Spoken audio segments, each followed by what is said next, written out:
Oh, All right, because all right. We are live with episode 109 of the Start Bill Grow Show. Usually I ask my co-host Randy Brothers how he's doing today, but I think he's out doing something fun. I think he got a new car that he's out racing or something like that. Kyle, does that seem like something that Randy would do, or what do you think? I think that is goes to the core of what Randy would do if given the opportunity. And I've seen the car he's racing, so I'm sure he's having a ball today. I, I think he's missing out because you've been on this show before, but I mean, everybody loves some Kyle Larson, right? I think he's missing out right now. Well, there's probably some truth to that, but again, knowing what car he's in, I don't know that I would have me on the show or go drive the car. I might be tempted. I might be tempted to go do what he's doing today. It seems Right? like You can't so. blame him. You can't blame him. No, But maybe so we could cut it short and just maybe join him. What do you think? I'm in. Should we just Yeah, call it? Should we call it quits should or we just what? call him up and tell him we're on the way? Yeah, we're on the way. We cancel the show. Or maybe Episode just come 109. pick us That's up. it. He Yeah. could just swing by and pick us up, Brady. Let's go for a little joyride. we got Nathan else in the house. He said, "What's up, boys? What's up, Nathan? How we doing, my friend?" So okay. Kyle, how long have you known Randy? I know he's not here today, but how do you guys kind of get connected? What happened there? I've known Randy since 2010, I think. So we met when I was when there was legislation that was trying to get passed here in Colorado that would have been very damaging to most of the contractors that I know that were doing restoration work, particularly roofing. And so I, just being a tiny little humble contractor, saw this legislation coming down the pike and said this is not good for our industry or for guys like myself. And so I just started reaching out to people, my competitors that I never even talked to. And the day before we'd been competing with each other for jobs, and then I was calling them up and saying, hey, have you read this? This is really bad. And one thing led to another. I'd call one, talk to him for a while, then somebody lead me to somebody else, and somehow Randy got in that mix as well. Randy and I hit it off pretty well, and that got that bill overturned, and then worked the next year on another bill that was not good for us as well. We weren't able to get that one overturned, but we got it modified to be much more digestible by contractors. And then Randy and I have a couple years after, a year and a half after that, it's 2013, I think. I don't remember the exact days. Randy and I got together and said, hey, we should start doing some stuff together. And then I helped him. He didn't have anybody that was writing supplements. He had Cody. Cody Hayes was writing supplements. Oh, really? His business partner. Yeah, Cody didn't know a whole. Cody had come at it from a whole different arena, so he didn't really know the supplement game, as it were. And so Randy and I started working together so I could write the supplements for Elite, and then it's just the relationship's grown from there. I've watched him, blossom into all of this stuff. We've talked a lot about the Roofing Academy before it ever got going. How there's a real need for information that gets put out, viable, accurate, legitimate, ethical information that gets shared with other contractors, and sharing together that's been my whole career since the early 2000s. That's whenever I had something I needed to get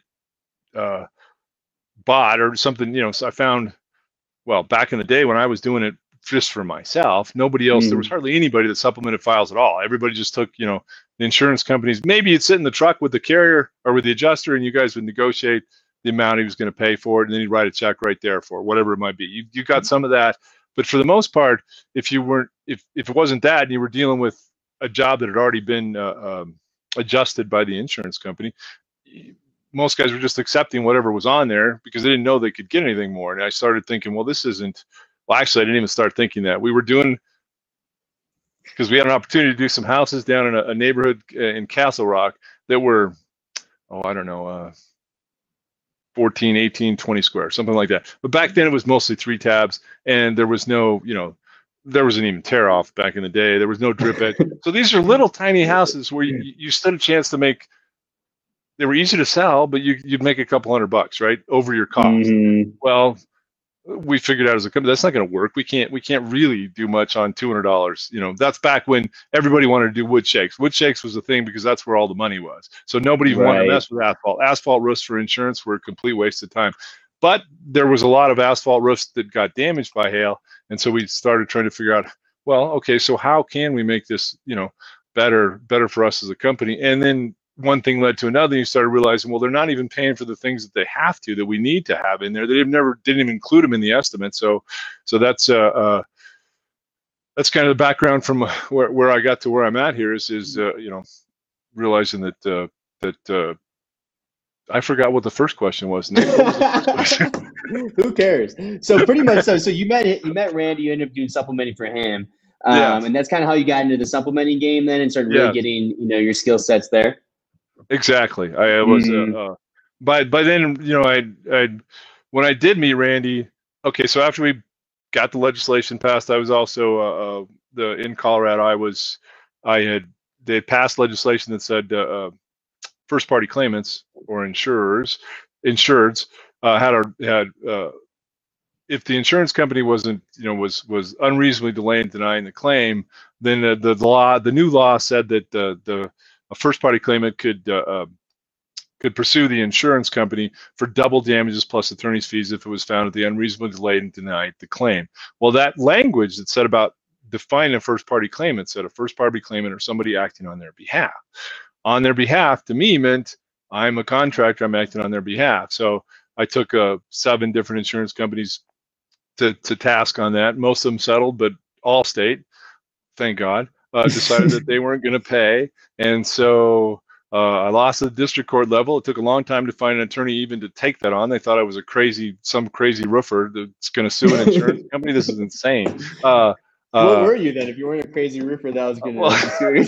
That's what if you're gonna, you have to be crazy to sue insurance companies. Yeah, and no contractor had ever done it the way I was trying to do it. So anyway, I found another attorney. There was just enough. This was in like 2009, 2010. After the crash, the economy was terrible. There was a lot of people coming out of our industry, so there was a lot of energy in our industry. And so I found another attorney that took it up after that.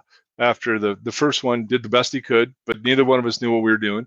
And then the second guy, Keith Frankel, he took it to an appeals case for me, Colorado Court of Appeals, and we won there. So all of that wrapped into started to build.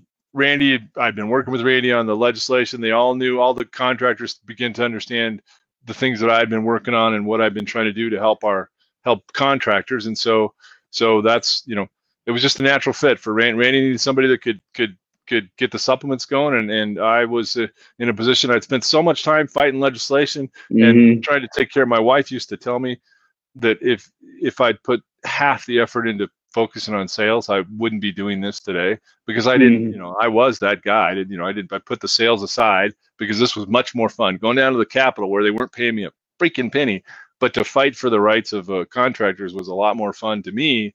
Apparently than focusing on making a successful huge business. So at that point I switched gears. I'm not going to do the actual contract anymore. I'm just going to help contractors to do better. Found my kind of path.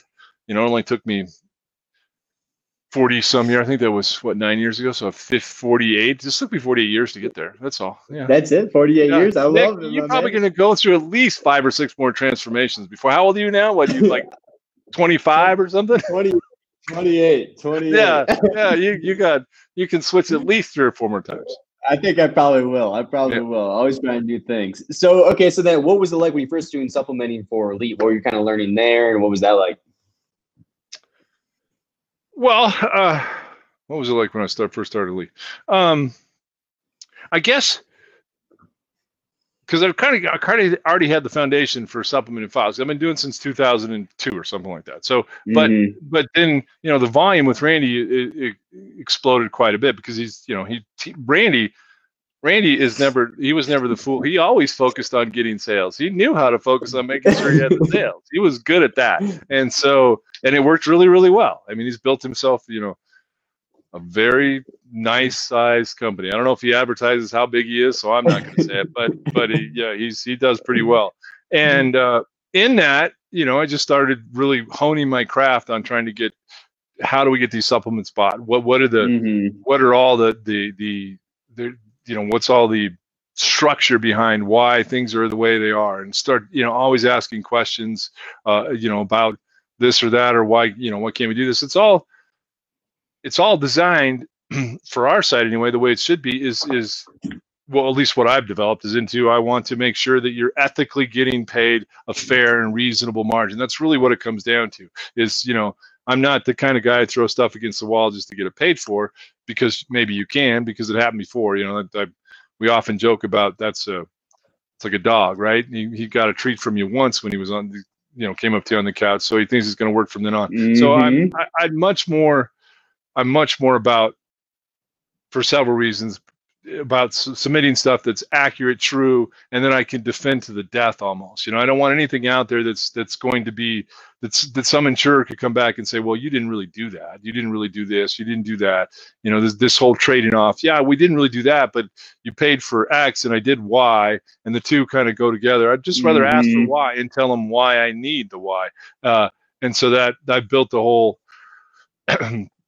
I built my whole foundation on that, on figuring out how to do that. And inside of that, so I've also, taken way, way, way too deep a dives into Xactimate to understand where they get their numbers and how that all fits together, and how you can, how I can use that tool to the best of my, the best of my ability, ethically, correctly, and accurately as well, so that again, I'm not just trying to throw a line at them. I just saw, this morning I was looking at another company that provides estimates and Xactimates for others, and it was just ridiculous. I mean, the stuff that's on there, the gross amount that it provided. Yeah, it'd be great if it ever got paid. It'd be great. It's like hitting a home run, but that's part of the. Again, I think that's part of the problem that we have as an industry, is too many contractors. They're always chasing after that they've heard about their buddy or some other deal where you can go over social network pages, there's people bragging about how they took State Farm to the ranch for pardon the pun, that was a terrible pun too. Maybe they just took him to the cleaners. We'll leave it at that. But in any case, how they took him. But that doesn't help us. That's never has helped us. The unfortunate part, contractors, when we are dishonest and unethical, it gets magnified, especially by insurance companies. Insurance companies have done some ridiculously crappy things to millions of people. But it's not like you hear about State Farm or Allstate or American Family. I mean, you hear some things, but you don't hear much. And they've gotten, I mean, State Farm got sued for manipulating engineers down. And it was not a class action, but the ones that reported were people that worked for them, independent adjusters that actually worked for State Farm, and said they are forcing engineers to manipulate their reports. And this was I forget what it's called, but when you have something that's hurting the public like that, and you report it, and you sue for that, it's a whistleblower. It's kind of like a whistleblower thing. It's a big deal, and they won like $2 million, something like that. But that's compared to, if you added up all the things that Lord knows there's some contractors that aren't completely above board. But if you added everything that contractors have done compared to what State Farm probably does in 1 year, it would pale by comparison. However, when a contractor goes out and rips off, 100 homeowners somehow or another, it's big news, and they're down at the Capitol passing legislation, because look at these nasty contractors that are just taking advantage of the public and just screwing them at every corner. And don't look at us. We screw them every day for just $50, but it adds up to like $3 billion a year. But don't look at us. Just look at this guy. Look at how bad he was. He did this or that or the other thing. So that's another reason why I think as contractors, we need to, at all times, try to do everything completely above board. That's the one thing we can have on them, I suppose. Not that they care. They're multi-billion-dollar corporations, and God bless them. They need to report to their stockholders, and they've got to make money. I get that, but we can't afford not to be 100% legit. We had Matt Collins out here in Arkansas with Collins and Son Roofing. He says killing it. So he's loving the heat that you're bringing, Mr. Larson. Now, when we're talking about supplementing, contractors supplementing. What are some of the biggest issues or errors that you're seeing that contractors are doing that we can either help them save money or earn some more money? Well, I think I mean, it would start with that's a multifaceted question, Nick. So there's okay. There's not one thing that contractors do, because again, contractors, if you're a contractor and you're trying to write a supplement, you're trying to get the insurance to pay, you're a contractor. You're not an insurance guru, supplementer, negotiator, right? That's not what you do. You need to focus on your business. You need to focus. That's one thing I got to give to Randy. If we're gonna, granted he's not here and we're propping him up a lot, and maybe and he's driving a super fast, nice car, and the hell. Probably listening to this. He's probably listening to this while he's driving his car, and he goes faster as you give him compliments. Yeah. But he was smart enough to see that wasn't where he wanted to be. That's not the area of his expertise. So for a lot of poor contractors, that's what they get stuck with. They get stuck with having to deal with these, this 7,000-pound gorilla in the room called the insurance company, and try to negotiate and settle a claim with them. When he's got as a contractor, I'm out there, I've got to pay the labor when the job's done. They're not going to wait. My supplier, they'll wait a little bit sometimes, but they're not going to, if you do it in the middle of the month, that bill's going to be due, within 30 days. So you got to pay that bill. So you're at such a complete disadvantage when you're trying to negotiate with an insurance company, because you're looking at all your bills that you need to pay, and you've got, I don't know, 50, 100, whatever $1,000 in AR that's coming from insurance companies. And as soon as the homeowners get it, then it's got to go to the mortgage company. That could take another 30 to 60 days. So you get in this trap where you're chasing down the money because you need it, and so you don't have time to really focus on what needs to be focused on, which is the sales and making sure your production's working really well, because you can lose a lot more money in production than you can in sales and insurance work, quite honestly.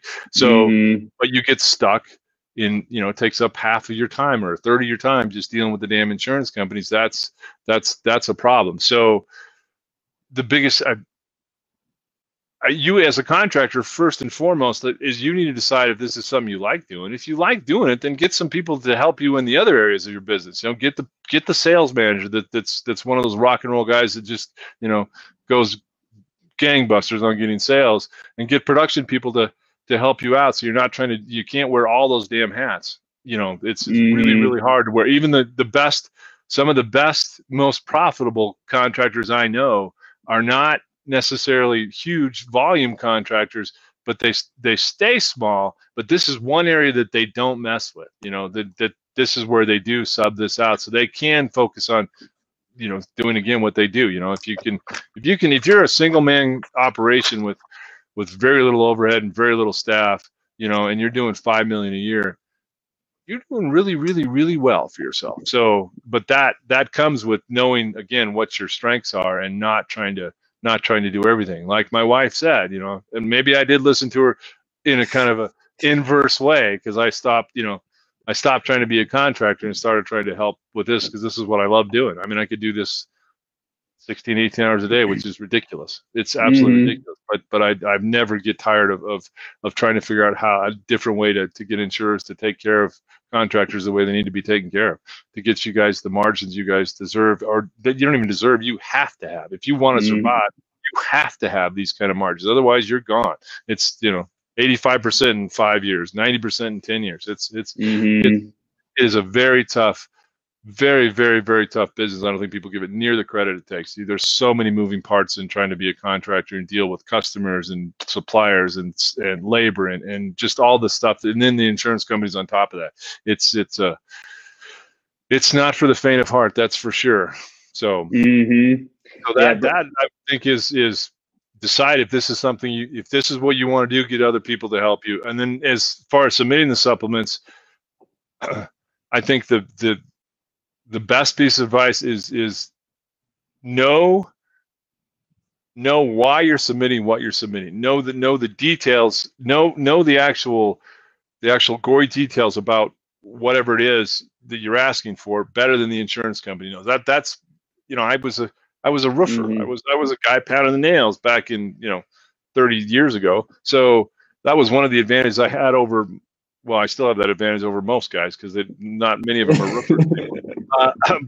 But certainly over insurance adjusters and insurance companies, I understood the exactly why. So I could explain it in great detail what really went into just something as simple as removing step flashing and try to manipulate and put it back, and about how the siding is going to be a real pain in the ass. You have to pull the nails. So those kind of detailed descriptions about what we're doing and why is very helpful when you're dealing with the insurance company as well. If you know, if you know your industry, your trade, then that's going to be that's going to help you a lot. And if you don't know your trade, make sure you're talking to people that do know your trade and understand that. Our Mm-hmm. industry in the 30 whatever years it's been since I've been in it, it's changed. The labor, again, I was labor back in the day. That's how I got into roofing, because I wanted to drink beer, and roofing seemed like a good way to make money. So our labor force is completely flip-flopped these days, but they're still, that's a great source for finding out why they're having to do what they have to do. And I think that's really important. And once you know those things, then you know how to put the estimate together in a way that makes, hopefully gets you the best you can, or gets you the line items that are legit, and you really need to get the work done. And then you're up against of Xactimate published pricing and the insurer's, gigantic tool that controls the market and keeps the pricing down. And I have lots of great ideas of how to deal with that, but I don't have. There's no magic bullet, and nobody has a magic bullet. It's never going to change. Xactimate is owned by Verisk, which is the same people that provide all the risk data to the insurance companies. They also they write all the ISO, the actual contracts, the insurance policies. They're the ones that draft all those for all the insurance companies, and they also own Xactimate. In this world we live in today, where data is king, they have all the data, and so insurers, as much as contractors would love to see insurers go away from Xactimate, and we could all just present hard number bids, it's never ever going to happen, because that's way valuable of a tool to them. So knowing that our foe is this gigantic 10,000-pound gorilla that we can't, there's Nick, you and I and Randy and the other, how many ever thousands of people might see the show, we're never going to beat them at that. So I've taken this approach that the only way to have any impact on that is to try to do it from the inside. I mean, they say that they survey contractors, and they do. But I just had an exchange with the pricing folks at Xactimate yesterday, maybe today. It was in asking them about detaching and resetting accessories like pipe jack, step flashing, and so forth, because State Farm is now telling me that oh, we've talked to Xactimate, and they said that that's included in the remove and install shingle price, and it's not technically, it's not in there per Xactimate. That's the question I asked them. They said no, it's not really included in that, but in our surveys and talking to contractors, they oftentimes talk about the price that they quote us, the $350 or $450 or whatever the hell it is. It includes removing and detaching, resetting pipe jacks or something else, or at least maybe not taking them all the way off, but taking them enough to get the shingles on and nail them. So I'm sure that they're feeding State Farm that information that their unit cost for just removing and replacing the shingles could be considered to include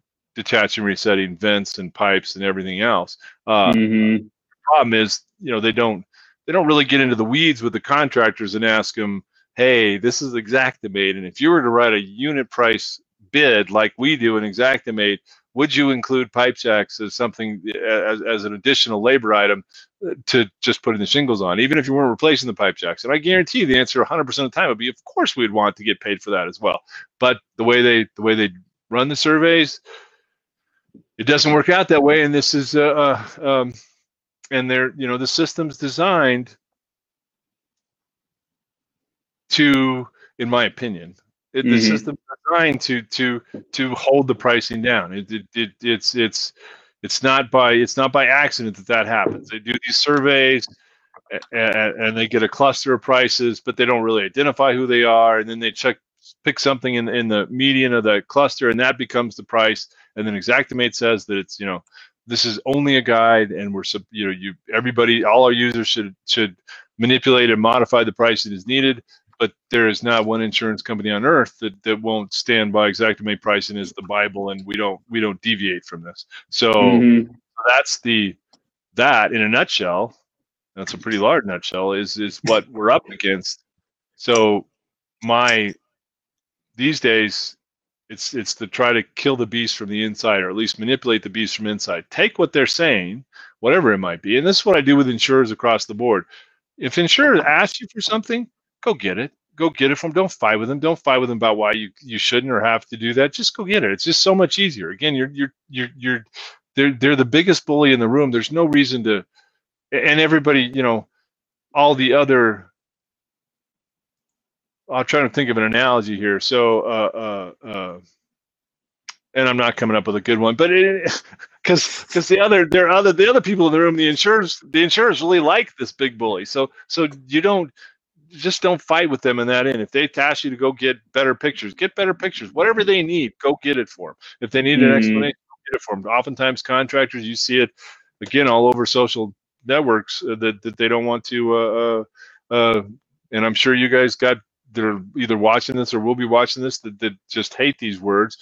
But if the insurer company asks for your cost, your invoices, give it to them. Give them whatever it is they need to get this paid. If you can't explain why if your costs are $10,000 for material and labor, and you can't explain to the insurance company why you need $18,000 on top, $8,000 on top of that, then you need to go to school and figure out where you do really need to be, because that is how Xactimate's built. It's built on cost, and it's a cost plus program, more or less. So and it's got decent margins if the costs are correct. So that's a big deal to me. And again, that goes with my theme about understanding how it works from the inside. And once you understand that, then you can start to kind of tear it down, because then you can come up with reasonable arguments. Here's my cost, Mr. Insurer. I've got, here's my labor, here's my material, it came to this much, and this is what I need, and here's what you were offering me. That's what most of them don't even know. A base Xactimate, poorly written, offers a 30% gross margin, but no insurer knows that, and most contractors don't even realize that. So you can do a compare and contrast at that point. You can say, here's my cost, and they try to tell you, well, we'll give you 10 and 10 on top of that. Allstate's famous for this, or maybe it's American Family, I don't remember which one, but contractors always hate that. And it's if you just could show them, well, you can't just give me 10 and 10 because you were already offering 32% gross margin. So why would you cut me down to what amounts to a 16% gross margin? So those kind of things, knowing the tools that they like to use, that this is what they use. So let's figure out how to use it against them. I often say it's like, I'll dig the hole for them and let them step in, that kind of thing.